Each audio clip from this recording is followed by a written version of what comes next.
శ్రీ శివపంచాక్షరి స్తోత్రము.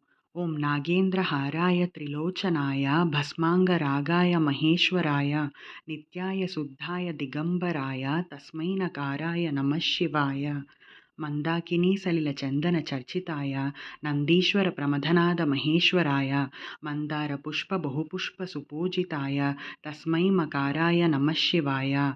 శివాయ గౌరీ వదనాబ్జ భృంగ సూర్యాయ దక్షాధ్వరనాసకాయ శ్రీనీలకంఠాయ వృషధ్వజాయ తస్మై సికారాయ నమః శివాయ. వసిష్ఠ కుంభోద్భవ గౌతమాది మౌనీంద్ర సేవార్చిత శేఖరాయ చంద్రార్క వైశ్వానరలోచనాయ తస్మై వకారాయ నమః శివాయ. యక్షస్వరూపాయ జటాధరాయ పినాకహస్తాయ సనాతనాయ దివ్యాయ దేవాయ దిగంబరాయ తస్మై యకారాయ నమః శివాయ. పంచాక్షరమిదం పుణ్యం యం పఠేత్ శివ సన్నిధౌ శివలోకమవాప్నోతి శివేనా సహ మోదతే. శ్రీ శివపంచాక్షరి స్తోత్రం సమాప్తం.